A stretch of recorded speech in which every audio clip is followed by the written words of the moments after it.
I think the popular opinion that side hustles are a good thing is one of the biggest lies I think we're feeding to the younger generation. If you want to understand why brands are successful, it's not because they've had a great idea. It's not because the product is amazing. It's the hard work of the founders.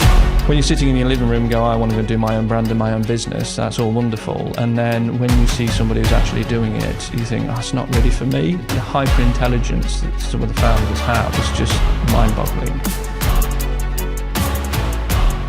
Hi Rob, and welcome to the Built to Perform podcast. Thank you very much for joining me today. Thank you very much for inviting me. I'm really excited about what we're going to talk about today. There's a whole host of things which I want to really get on the subject of.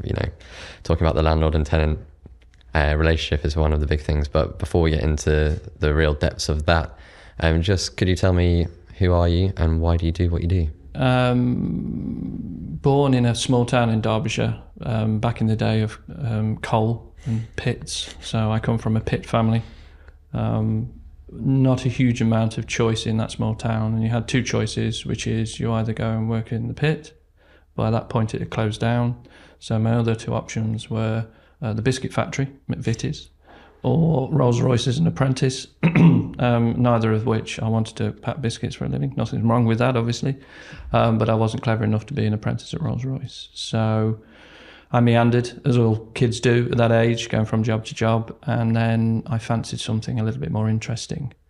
So back in the day, not many people will remember, is job centres were horrible offices with job cards. Yeah. And I used to go every day and just look at the different jobs, and there was one for a lab technician. Didn't know what it meant, took it down, went to the job person, and they said, oh, it's for a company called Specsavers. So back in that day, it wasn't particularly well known. So I went for the interview, got the job, enjoyed that, and then stayed in the optical sector for almost over 30 years now, in one form or another, from a lab technician to an optical assistant. Even worked for my family who had a lab making spectacles. And then the challenges came for myself as I got older, because let's face it, as a man, you don't really become mature until you're about 30 years old, and then you look back in your life and think, I've actually done nothing. So I challenged myself to become a regional manager at Vision Express, and that's where realistically my journey began to get to where I am now. I'm fortunate enough and lucky enough to have worked with some good mentors, particularly in the corporate environment, and also been lucky enough to work with two different types of founders in two different types of companies, to where I am now, working at Bloobloom. And can you just explain your role as head of operations at Bloobloom? So at Bloobloom, our roles are not defined by hierarchy as such. So, we don't wear badges that give us just one job. So my role there, as the company has progressed, has become what's part of what's called special operations or retail operations. So my role encompasses everything. As Bloobloom is a relatively new and still small company with 7 coming on to 8 sites in central London, my role encompasses everything from working in stores, working with the teams, working in facilities, working in new store openings, dealing with HR problems, what else? To simple things like putting vinyls in windows, which I greatly enjoy because you're close to the coalface. So you get a mixture of everything. And, Bloobloom comprises the two founders, Abbas and Faris, a CTO, CFO, a retail manager, myself, a customer services manager, and some developers that work in the UK and outside of the UK, and a small lab team. So it's a very, very small, condensed, concentrated, high-performing team with a very, very simple rhetoric and goal. And I think it'd be quite good to have your viewpoint on that in terms of the startup side of things, because obviously Bloobloom is a very different position to what you were doing kind of with Vision Express beforehand. And obviously, like you said, you've got your fingers in a lot of different pies. Your role isn't probably quite as siloed, pigeonhole really, is it? No, not at all. Corporate work with Vision Express was very much around KPIs, compliance, nothing wrong with that. It's a large company, and with large companies, you have to have that around. If you've got, I think at the time, it was nearly 600 stores, including some of the Tesco outlets that they had. So compliance was important. But what you do find is a lot of legacy decisions made in there, and a lot of legacy KPIs that aren't relevant in today's world.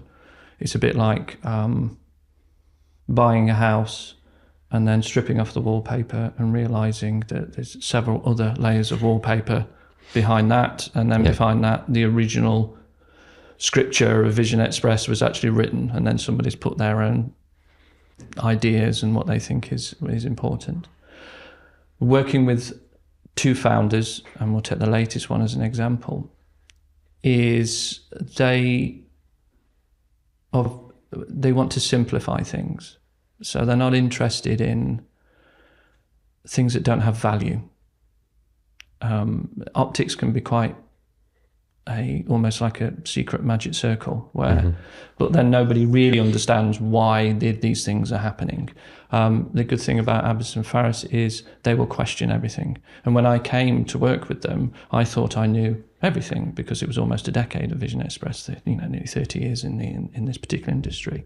And they really, really challenged me in the way I think and the way I work to get rid of some of that corporate bullshit that we have and just look at the bare facts. All ideas are welcome. 99% of the ideas are pretty naff, and 1% of the ideas will be good. And then once that idea has been agreed upon, the two super brains of their two brothers will literally take it apart, look at things I've not even considered, and then as a company, we will deliver something that, in my opinion, is excellent. We've designed our own POS software. It's entirely in-house. We've just completed a branding campaign that was completely designed by Abbas, one of the brothers, from top to bottom. And I think when you work with founders, you don't realise how hard they work, but also how clever they are. This is why I never could be a founder, if that makes sense. Because when you're sitting in your living room and go, I want to go do my own brand and my own business, that's all wonderful. And then when you see somebody who's actually doing it, you think, it's not really for me, because 24 hours, constantly worrying about it. The hyper intelligence that some of the founders have that I've worked with is just mind-boggling. I consider myself of reasonable intelligence, but then when I sit down with them, I do feel a bit Neanderthal, if that makes sense. And it's kind of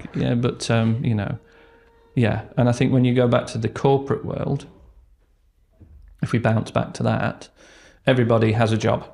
The director of toilet paper, the director of, whatever, will do that one task, and some will do it great and some will do it poorly, and then it filters through the company. But because it's a corporate environment, you don't necessarily have to be the best at your role to get the best positions, should we say.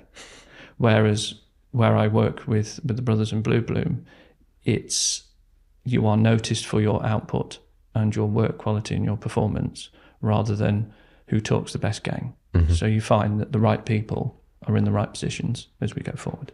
Yeah. Which answers your question. Yeah, and it's quite interesting because when you talk about scaling startups at the start, that's not always the case, and there's typically in quite a lot of startups quite a lot of churn, and so that sounds like that's something that's not really happening.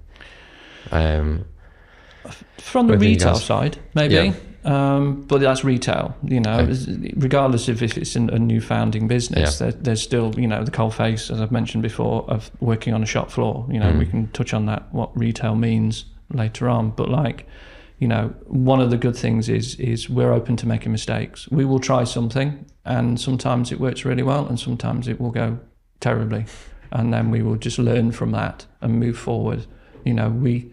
We sit at dinner sometimes and we go, oh God, can you remember that time when we did that and we thought it was a great idea, but it wasn't?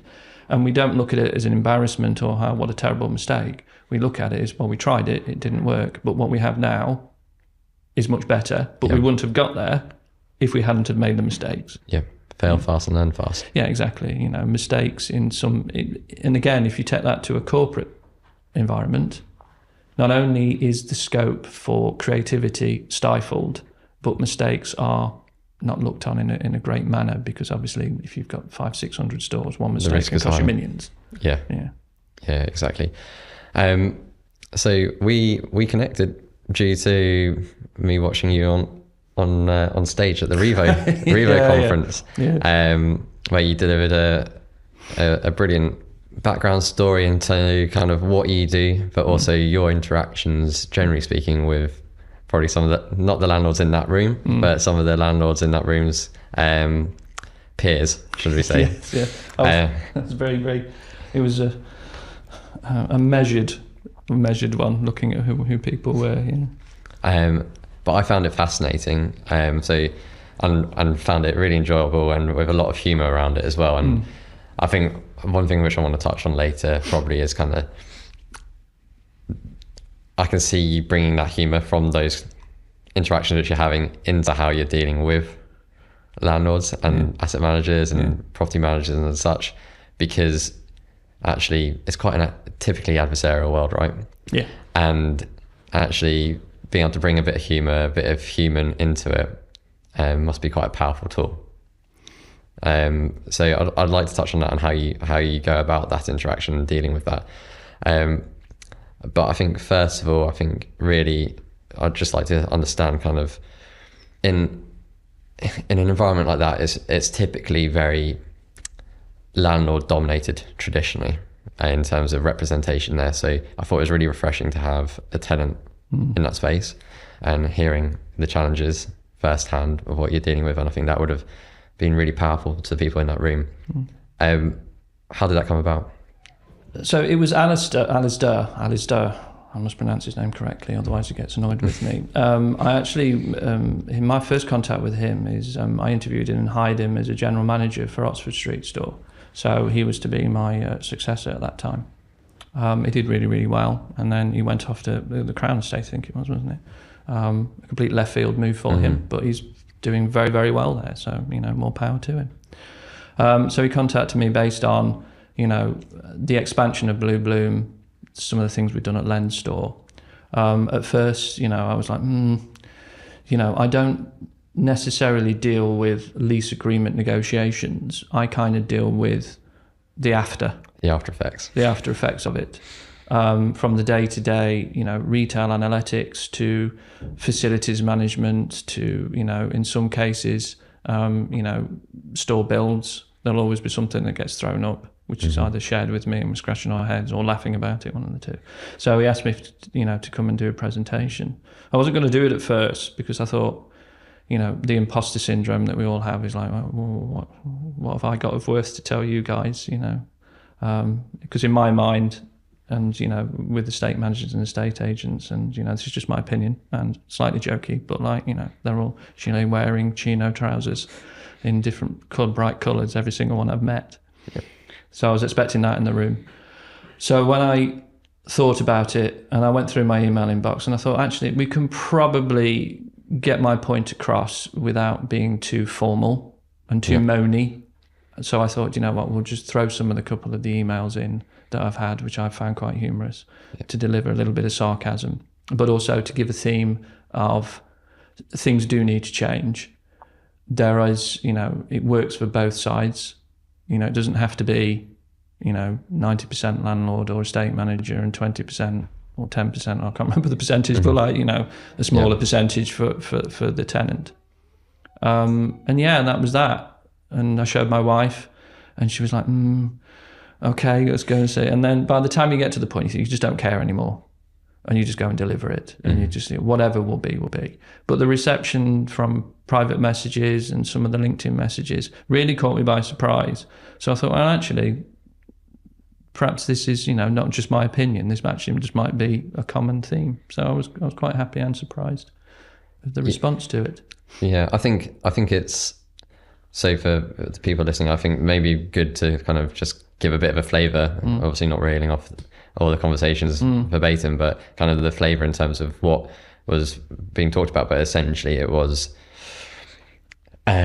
just the normal day-to-day sort of challenges you have as a tenant and a landlord talking about some of the mundane stuff, but which can really slow up and hamper you delivering a site, basically. Yeah, I think there was a time we did a 2-year project at Landlord, and one of them was, it was smack bang in the middle of Brexit, and Landlord was privately owned by a husband and wife, Mitesh and Olga, who I've got a huge amount of respect and thanks for giving me the opportunity at the time, because it opened this particular type of my bit, what I do up. They created a business from scratch, delivering contact lenses both nationally and internationally. But then obviously Brexit came, so then it threw in all sorts of challenges when it came to VAT, customs tax, because we did not want to add that to the ticket price of a pair of contact lenses for somebody in Europe. It made things woefully difficult, because it's almost like the borders were closed.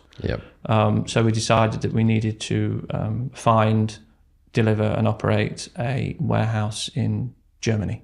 The issue we have is getting the estate and the estate managers and the landlords to understand what you're actually looking for. So it was a very long process. We did find one in the end, but getting there was quite painful. And it's the same in, my current role, is getting people to understand the brand. Does that make sense? Yeah, 100%. And delivering retail on that. Yeah, so exactly. When I talk about retail delivery, it's about the landlord preparing a building and allowing that a unit for you guys to go in, and then also for then you guys to then do the fit out, right? Yeah, exactly. And that whole process tends to be quite regimented, quite contractual. And for a startup, that probably... For other startups, not necessarily for us, we're quite powerful that way. Yeah. When you're trying to push something and move forward at speed, that sort of process can be quite frustrating, I guess. Yeah, it can be.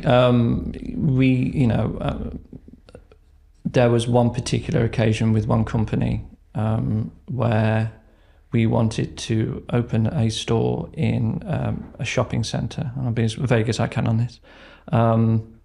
And the lease agreement was agreed, substantial discounts for the first 5 years, because obviously everybody was, they were trying to fill the units.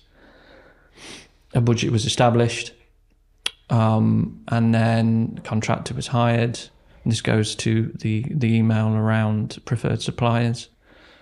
And then all of a sudden, we've got to use their air conditioning supplier, we've got to use their cladding supplier, we've got to use all of these different things, which then bump up the price of the actual build for us. And it got to the point where it was just like, oh, we're going to have to walk away from this, which was a real shame. So that's quite painful. And then you've got lots of red tape coming through. Can't use this colour. We've got to use this supplier. That you can't change the access port. Places where we go. Where we want to go can sometimes be quite difficult, because there's a lack of understanding of the brand versus where we want to be, if that makes sense. Yeah. So you do get a little bit disenchanted. I think at Bloobloom it is easier for us now because we're a little bit more well known. We kind of understand what our brand is. So we also know where we want to be situated. So, there are many occasions where different agents have taken us to different areas. I personally get frustrated because it's like, well, why are you showing me this area? Yes, I can see there's a huge amount of footfall right now, but it's rush hour. What about 2, 3, 4, 5 o'clock? What's it looking like then? And then you go back on your own and it's dead. Do you see what I mean? Yeah. So then the suspicious part of my mind thinks, you're not really interested in our brand. You're more interested in just selling the unit. Luckily, it hasn't happened a great deal at Bloobloom. I think our agents and our estate managers are frankly excellent. So if we take Shaftesbury, for instance, very in tune with our brand. They did their own due diligence and research of what our brand is. So they went into different stores, understood what it is, and then helped us situate us where we currently are. Yeah. Which is basically outside their front door. Yeah, exactly. Yes, exactly. Which is handy for them. But, I've never had any, I find if we had everybody that was like Shaftesbury, the world would be a wonderful place for a retailer, because they are very, very pro-retail. They're very helpful. And if you find a partnership where they understand the brand and make you feel that you have worth there, then it makes everything a lot better. Yeah. If that answers your question. No, yeah, 100%. And I think, do you still have it, or did you have a space in Carnaby Street as well? Yeah, so we still do, yeah. So yeah. you got two locations kind of within their estate, essentially. Yeah, exactly. Yeah. Which says a lot. Yeah. And then we have, the Marleybone store again. Mm-hmm. There's a great manager called Rob, who I annoy every couple of months with something, but he's very quick to help.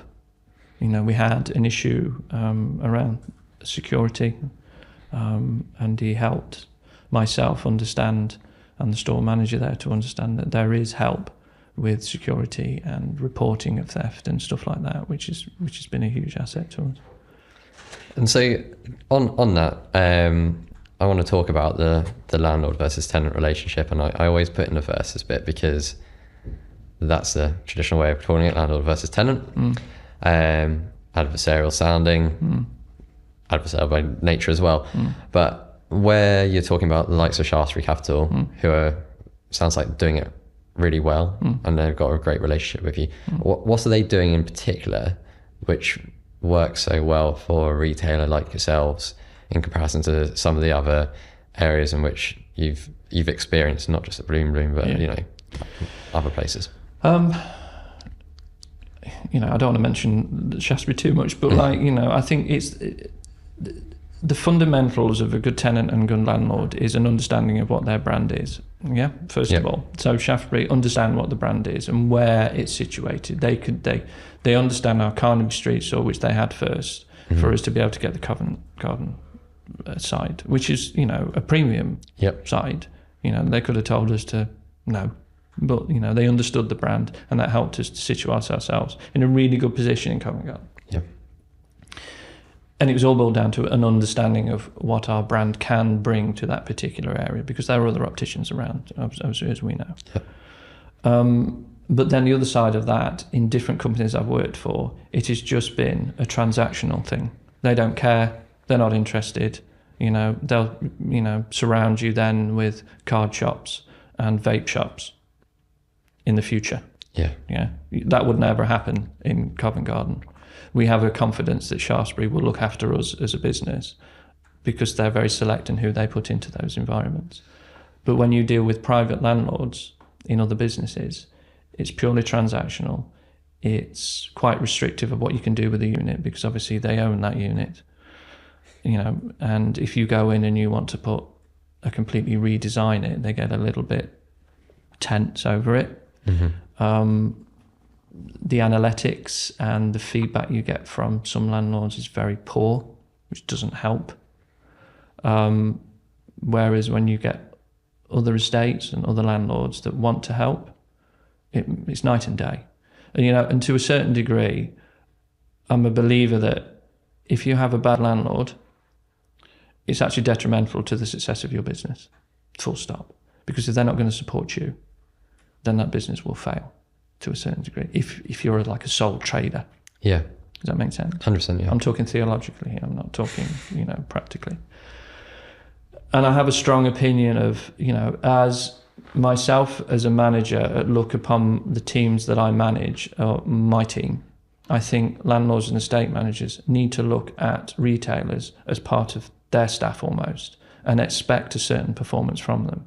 Now, I can't expect performance from my team unless us as a business are giving them something, which is brand, store environments, and volume of people. That's our responsibility. When you have a landlord that is not interested and just leaves you to it and is not interested in the estate around him or what he's putting next door to you, particularly if he owns multiple sites, and just puts whatever he wants into, it's a very, very temporary solution. I don't understand it from their perspective because they're going to have to do the work again, pay the estate agent fees and the finder fees to find somebody to go into that shop again, time after time after time. And that's the difference between private landlords and smaller estate management. And the larger estate management is the larger estates see every single retailer as part of a family of businesses that generates them income from Yeah. From a rent perspective, whereas if you've got a small landlord that's got 4 units and he doesn't care what goes in them, and he's got 3 vape shops, the 15th barber's there, and a card shop, you know that they're going to be there for 6 months and then they're gone, and then he's got to do the whole cycle again. And you see it, you can see in some streets that, you know, you have larger estate groups that all their units are full and they've thought about it. And then you see smaller estates and landlords that have got smaller units empty all the time. There's always one empty all the time, and one feeds the other. Does that make sense? Yeah, 100%, yeah. And not building a relationship with the people that are in there just ends up, you know, you just end up with an empty unit within 6 months, 12 months, you know, and then, that young guy or woman or family who wanted to start that small business are just left to flounder with rent and rate increases, some other service charge that they weren't available, something breaks that's technically not their issue, it's a landlord's issue. I don't know, the air conditioner is broken, or the water is not being fed, which has a detriment to the customers that they're trying to serve and the happiness of their staff. It all trickles down, ultimately. Something which I found quite interesting, which I hadn't really considered either until I got into the more landlord side of the industry for a while. There's actually the good landlords as well. They want to know your business plan, especially for the smaller startup, scale up businesses. They want to know the business plan, how they can help you with that business plan, and how they can provide the right space that meets that requirement as well. And I think that was something which was quite refreshing to see. I'm not sure if you see that across landlords, or whether that is just good landlords working with people, or I think if you, like you say, you're right. If the landlord is, has an interest and investment in your business, they can help when things go wrong. We touched on in that presentation, the COVID situation. You had landlords that were, just taking the money regardless, and then when that money dried up, it was like, you're done, you're out. Again, just a lack of foresight to think, if you just ride it through with your tenant, if that tenant has been consistently paying their tenancy agreement rent and lease for the past 2 years, surely you must see that it's not their issue. What are you going to do? You're going to throw them out, and somebody's going to come in the middle of a COVID situation? It's just not going to happen. I've seen relationships completely ruined and still suffering from that period, which is now quite a long time ago. It is. I don't think, we're not going to go into the COVID situation too much, but I think it has changed the landscape of everything anyway, including relationships with businesses and tenants, with landlords, because just a complete lack of trust that seemed to have got worse. So you think it's the trust position between landlord and tenants got worse? It did then, I think it's slowly being rebuilt. I think, there was almost a cynicism when COVID was coming towards the end, because then the rent cost just dropped because they wanted everybody in. And then the evil eye comes back when things are normal, of this is a steady increase in rent costs as they go forward. And it's like, okay. To be fair, in some respects, COVID was a terrible thing, but it did allow towards the end people who were starting new businesses to get a foothold into some prime real estate. And some of them have stayed strong because of it. So it did open the doors up for, smaller businesses that wanted that kind of nice bit of healthy footfall and environment to actually get in, because obviously the rents were reduced. But then they've got to really quickly be able to generate revenue to pay for the, ever increasing rent and rates that are coming through. And how can landlords better support retailers in general, but I also more like independent retailers? Again, understanding the business, we'll keep going back to that all the time, because that's the forefront, is understanding the nature of their business. And in understanding the nature of business, tailoring the analytics that are fed to the businesses. Shopping centres are the worst for analytics, because it's a very broad spectrum, which doesn't necessarily is not necessarily relevant to your business. What analytics would you find really helpful? Zonal footfall is helpful. So if you've got, we had Vision Expresses in Merry Hill and all the major shopping centres, and you would receive the analytics just in an email that was just dropped into the store. You'd visit a store and you'd read it and it'd be like, it's just a pie chart. It means nothing to me. It would tell you how many people are coming in, how many people are leaving, what's the dwell time in the shopping centre. That's wonderful. But it's not helpful to this particular site. So nowadays, a lot of the shopping centres have zonal cameras or zonal footfall cameras, which I only just discovered probably 3-4 months ago. But that data's not on the quarterly reports. Yeah. And nothing's on the quarterly reports around like-for-like comp numbers. So, is it up or down on last year? Yeah. It's up by 1%. Okay, with what exactly? Dogs and children, what's coming in that's extra? Where is it going in the shopping centre?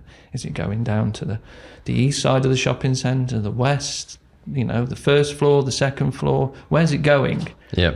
Because what you're telling me doesn't correlate with what I'm seeing in my business.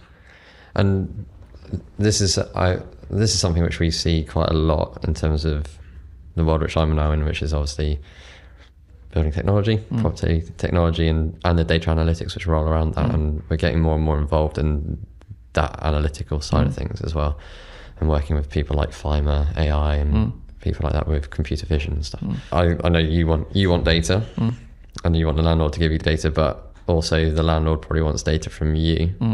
Are you sharing that data back to the landlord as well? Yeah, the data that we do share, obviously, it goes straight to our CFO, because I get the emails and I go, that's for you to deal with. But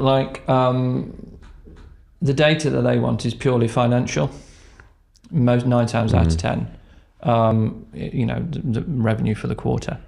But obviously, we deliver it because if it's part of the tenancy agreement. I'm not quite sure how that's relevant to them, because we give them that data, but what there is actually being done with it is up in the mythical lands of, and data extraction. I think the data that they should be asking from us is how many people that you are seeing per day. Yes. How much of this footfall, this wonderful footfall that I'm telling you is 3% up on last year, does it correlate to your business? And if it's lower, then we should be having meetings to understand why. Yep. And that can be anything from looking at the nature of your business. It's probably not in the right place, but we've got a unit where the age demographic's probably a bit more where you need to be. There's probably a bit more footfall traffic there for you. You probably see that percentage increase there. Does that make sense? Yeah, absolutely. But just going with a revenue number, it doesn't. Yeah, it doesn't help. Yeah, I think, unless you can tell me different why you want it. I think probably just to make sure we can pay the rent. Probably. Well, I think sometimes the revenue it's revenue led leases, isn't it? Yeah. I think another thing which we sitting from the landlord side and this discussion which we have with landlord and tenant quite a lot is energy data sharing as well. I don't know if you have come across that requirement more and more. It's not something that I've come across myself. Whether it just goes directly to the office and then they give them the information, I don't know. We're pretty okay with that, to be fair, because we're a carbon neutral company. So we're actually pretty strong when it comes to stuff like that. And I don't want to get too stuck on the landlord tenant relationship bit, but I think it is a really important subject. And one we end up talking about on this podcast quite a lot, because one of the things which we've got in the industry, in commercial real estate industry, is how slow moving we typically can be. Yeah. And I'll touch on that in the sense of change management, and that's obviously an area which you're quite passionate about, and one thing which you do quite a lot of. But in retail delivery, what are typically the biggest, say, misalignments you see between the landlord and tenant in terms of a delivery of a scheme? Site location can sometimes be mismanaged. So, we talked about Shaftesbury before. They're getting way too much airtime, but okay. They understand the brand and where it should be situated, but they have a very, very strong understanding of the type of customer that is around that area. we as a business have to do quite a lot of that research ourselves. So we'll put it out there, and then we have some very good estate agents that we use and agency managers that do understand where we need to be situated. But we have had in the past the odd one here or there that have taken us to wild and wonderful places where it's like you don't understand where we need to be. So I think the synergy between estate managers, landlords and businesses needs to be very much aligned in the type of customers that they want to see, but also for the landlord to understand his own area. Yeah. Does that make sense? Yeah, 100%. So yeah. if he's, in a town that's got, a lot of over 60s and 70s, slightly aged, be careful of the age because I'm 48, so 60 is not old. You wouldn't necessarily put, a gaming shop there, if that makes sense. Stupid landlords would, but the clever landlord would not really, but also tell that gaming, should we say the mythical gaming business, that's probably not the best place for them to go, even if they're desperate to go there. And then finally on the retail delivery side of things, what really builds trust fastest between the tenant and the landlord in that? Being helpful and not obstructive. I understand from, it sounds like we're landlord bashing, but I'm not, because like I said before, majority of the landlords, nearly all of them we worked in at Bloobloom, in fact all of them have been really, really good, is just being helpful and understanding, but also holding us to account. Trust is built by setting standards both sides of it. So if I step out of line, if I take one of our stores, the paintwork was looking a bit ropey. And you walk past it all the time. You don't see it straight away. But then, I get an email saying, look, part of the tenancy agreement, we have to keep the shop front nice and clean and tidy. And it's like, okay, that's fine. I get it. Paint it, job done. But in the other side of it, if there's some mould in a basement somewhere, I expect the same kind of service back. And I do. So that kind of relationship is really good because I'm set to a standard, he's set to a standard, and we both deliver on it. So therefore, the trust is mutual. Yep. Make sense? Yeah, really good. Yeah. On change management, I think it's something which you're quite passionate about, and something where, in your role, you probably undertake quite a lot of change management and processes and putting those in place. How do you go about successful change management? Well, sorry. No, you go. It's painful. Change management is such a broad and scary term, but the actual ingredients of it aren't really that scary. Change management in some people's minds is like, oh my God, we're going to change the company top down, etc. But change management can be as small as a uniform. You see what I mean? And things like that. So for me, it's like we have our ideas, what we think, and we'll bat it back and forth. And in any company that they've worked at, and we would agree on where we're going to go forward, and then we would deliver on it. And I think a lot of change management, in some cases where it's not been successful, is you haven't really taken into account the human element and how it affects other people. Yep. And that's the most important part. One of the things that we do at Bloobloom is we will canvass opinion. We won't necessarily listen to that opinion because sometimes it can be to the negative, but we will listen to opinion. If we take uniforms, so we had somebody come in to design the uniforms, and the uniforms weren't to the liking of the staff, so we binned it. It was like, okay, but, we're not wearing them, you are. Yeah. So, we removed that uniform and we just took the highest voted requests, which was, we want to wear something personable to us and we're happy to wear it in black. So we agreed, okay, you can fine. Along the, construct, I don't want no crop tops or shorts or anything like that. But you can wear what you want as long as it's within reasonable taste, but it has to be black and we'll give you a badge. And since then, everybody's been perfectly fine with it because it allows them to show a little bit of individuality while at work. But it's still uniform because that's what uniform means. People attribute uniform to some form of clothing. It's not. The word uniform is uniformity. Yeah. Do you know what I mean? It's like everybody kind of has a common theme. You could go from one store to another and kind of recognise a Bloobloom member of staff because they're in black and they wear a white badge. Yeah. So that's change management. So, yeah, communicating it properly. Yeah. Listening. Yes. Active listening. Yeah. And then working together and pivoting as well if you need to. Yeah, exactly. Yeah. Yeah.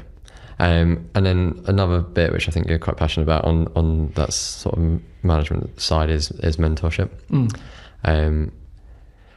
And the importance of that. And from listening to you today, it sounds like you've had some brilliant mentors yourself, and soaking up and a sponge for kind of the founders, etc., which you've worked with. How are you kind of implementing that across your team? I come from a different era. Here we go. I come from a different era where you had two choices. You either went to work or you went to university. That was it. Yep. So if you went to university, you went to university. And if you decided not to go to university, you went to get a job, whatever that was. And then you paid board or rent or whatever it was called. So I didn't go to university and I went straight to work. And like I said, I was relatively lost. I was going from job to job. I tried to do a carpentry. I worked on a farm. I enjoyed all of them, but it wasn't really giving me a career. So, and I really didn't get my first mentor realistically until I got to Vision Express. And they came in the guises of regional managers. They came in the guises of, the CEO at the time. His name's Jonathan Lawson, who's still active. I think he's the CEO of Buckham Breweries. I had some phenomenal access to him. I had phenomenal access to the operations director. His name is Neil McGowan, who, how can I put it, give me the best of times and the worst of times at the same time. And I was lucky enough to work with him on the next project at Lens Store, along with Mitesh and Olga. And then obviously we've got Abbas and Faris, who are still mentoring, I wouldn't say mentoring me, but I'm still learning from them at the age of 48, which is difficult because they're 10 years younger than me. So they're keeping me relevant, frankly. They're stopping me from becoming an old curmudgeon. But when it comes to mentoring the people that come into our stores now, it is a lot more difficult because everybody's got a side hustle. It's very rare that you get retail staff, and I'm not talking about, the Bloobloom staff are excellent. I think if you go into our stores and see the energy and the customer service that they deliver versus some of our competitors, it is night and day. Well, yeah, as you know, I'm a customer, so yeah. I've definitely seen that. So, yeah. But even towards the latter end of Vision Express, it became very difficult to recognise and pinpoint people that were actively interested in that role. Do you see what I mean? Yeah. So people come into retail because it's a job. That's fine. That's fair enough. I get that.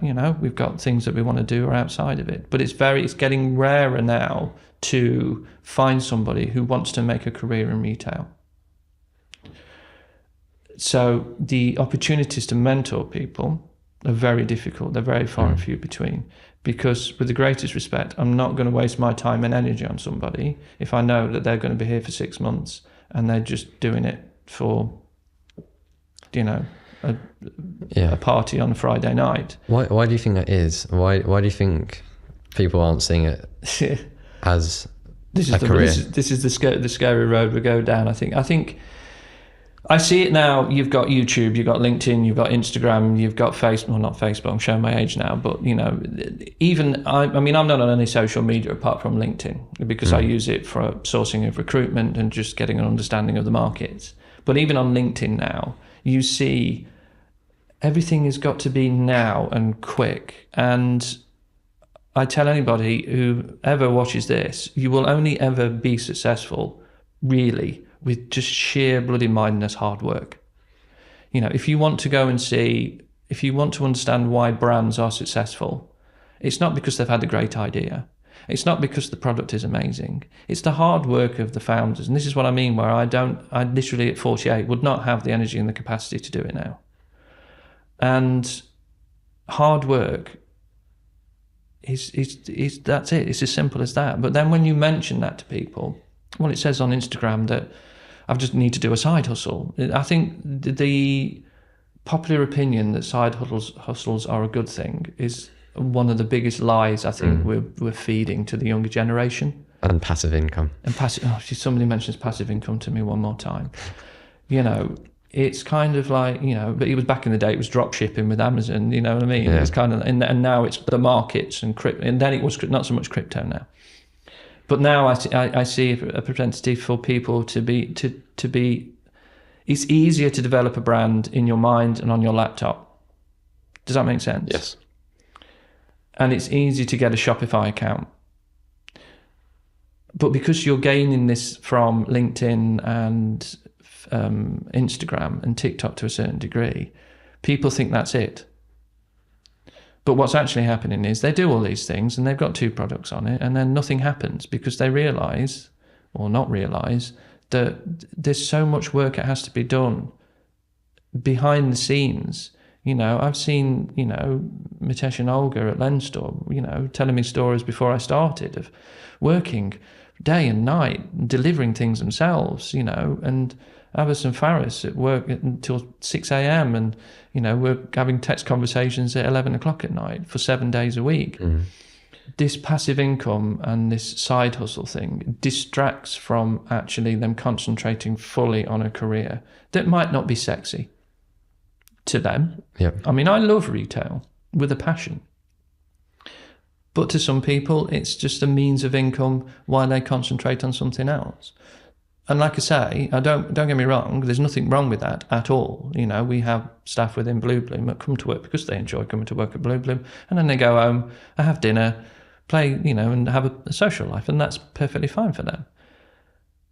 But people who really want a career in retail, it's getting harder and harder and harder, because the thought of actually having to work for 2 years or 3 years to get to an assistant store manager's role, or 5 years to get to a store manager's role, is completely alien to them. Yeah.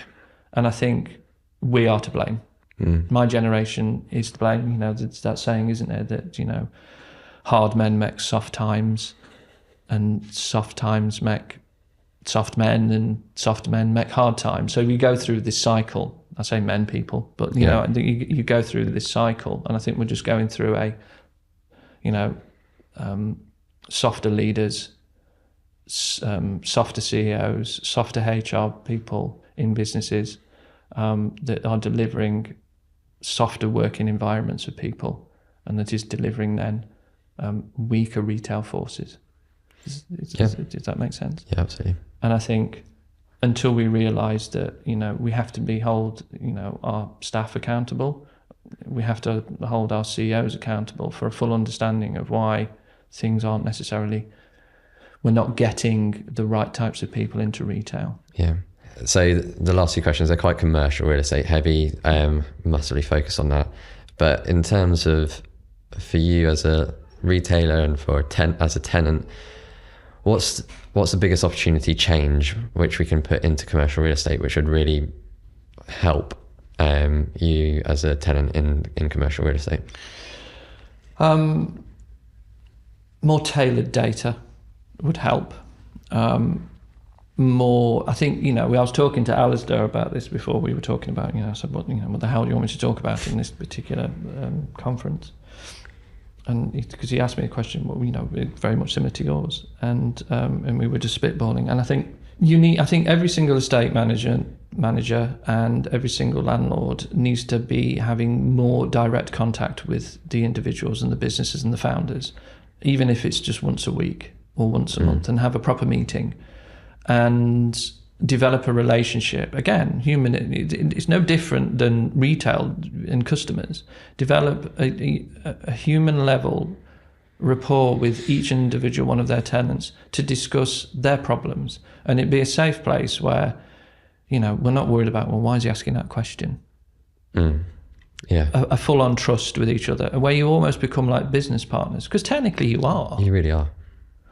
And sharing each other's woes, you know, there's no shame in saying, you know, my business isn't doing particularly well, and the landlord going, okay, so what can I do to help? You can't do much, but what can I do to help? Is there something that we can do from a local advertising point of view that we can discount for you for the next quarter? Obviously not forever, but the next quarter. Do you need some more tailored footfall? Do you want us to work with Google and you and maybe sign us up, to see what's coming into the stores? I've got a unit further down the road that we could use. There are many, many things that you can do. Having somebody as a point of contact makes life so much easier, rather than just a faceless number or 15 numbers, because you need to find the right department for this particular problem. Yep. And having one person, I think all estate managers and all landlords should hire one person that has been in retail a fair amount, understands different types of retail, and can empathise with businesses, but also bring businesses down a peg or two if they're getting a little bit too big for their boots, and just go, hang on a minute, do you know what I mean? Yeah. This is a mutual agreement. This is not your agreement. Yeah. And then finally, with commercial real estate, do you think it needs to evolutionise or revolutionise?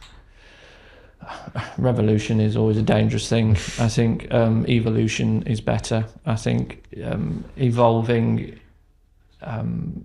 is basically, evolution is basically taking mistakes, binning them off, snipping it off, and just keeping the good stuff.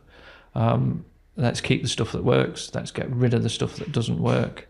And then you find yourself in a more mutual, respected way in an environment. If it was a utopia, I would know who I could talk to for every single site that I've ever worked in, and we could pick up a conversation and just go, "Hello, Rob, it's Jane," or etc., and just have a bit of a chin wag and say, "Look, do we have X, Y, Z?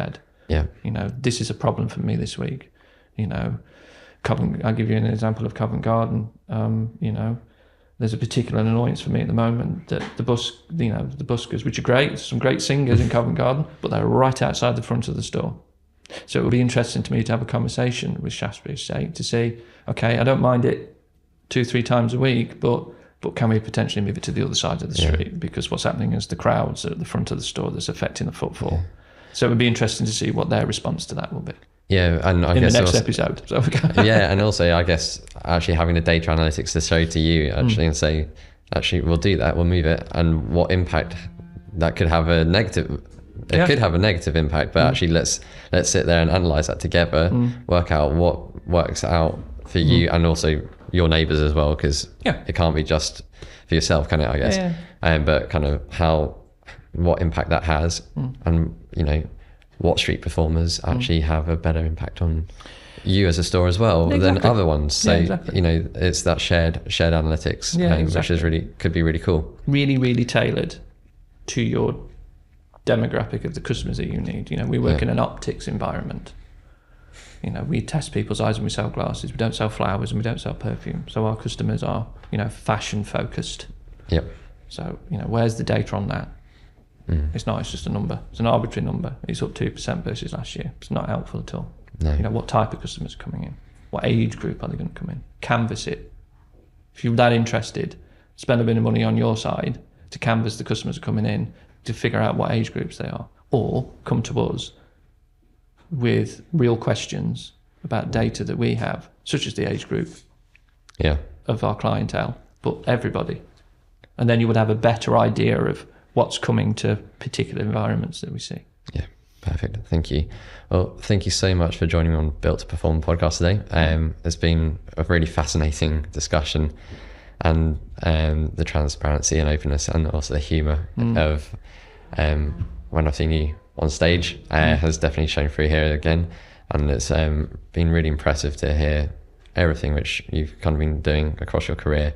But yeah, thank you so much again for joining me. Thank you. A really fascinating discussion and great to hear from a retailer's but also tenant customers' point of view in terms of commercial real estate. And I think our listeners, who probably will be of a mix of the whole commercial real estate, but probably quite a lot of landlord, asset management and property management, will take a lot of value out of hearing some of the challenges which you face and how we can work together in a better way going forward. So thank you so much. That's right. Just don't hate me. There we go. I think that's hard to do. Thank you so much.